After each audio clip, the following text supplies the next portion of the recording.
নজর রাখবো পরবর্তী সংবাদে। আজ থেকে শুরু হয়েছে সিবিএসই পরিচালিত মাধ্যমিক পরীক্ষা এবং আজ ছিল তার প্রথম দিন এবং যেহেতু ইংরেজি পরীক্ষা দিয়ে শুরু হয়েছে সিবিএসই পরিচালিত মাধ্যমিক পরীক্ষা এই বছরের এবং রাজ্যের অন্যান্য পরীক্ষা গ্রহণ কেন্দ্রগুলির মতো কল্যাণপুর দ্বাদশ শ্রেণী বিদ্যালয়ের পরীক্ষা গ্রহণ কেন্দ্রের প্রথম দিনের পরীক্ষা নিয়ে চরম ব্যস্ততা পরিলক্ষিত হয়েছে। পরীক্ষা গ্রহণের সাথে যুক্ত বিভিন্ন স্তরের শিক্ষক শিক্ষিকা ছাত্রছাত্রী এবং বিরাট অংশের অভিভাবকদের মধ্যে চরম ব্যস্ততার আবহে প্রথম দিনের পরীক্ষা নিয়ে এক দারুণ উৎসাহপূর্ণ পরিস্থিতি পরিলক্ষিত হয়েছে। কি রয়েছে বক্তব্য শুনুন। প্রয়োজনীয় তার দরকার সবগুলি আমরা বন্দোবস্ত করে রেখেছি একদিন আগে থেকে।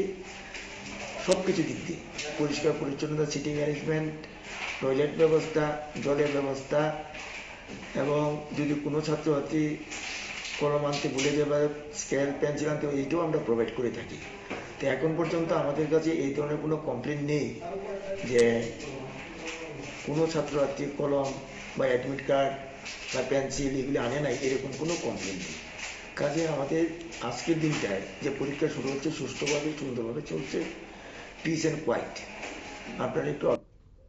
আপনারা শুনলেন এবং সংবাদ মাধ্যমের মুখোমুখি হয়ে এই কথাই জানিয়েছেন কল্যাণপুর দ্বাদশ শ্রেণী বিদ্যালয়ের অধ্যক্ষ মোহনলাল ঘোষ। তিনি জানিয়েছেন যে সম্পূর্ণ রকমের ব্যবস্থা রয়েছে। 201 জন আজকে পরীক্ষা দিতে এসেছে।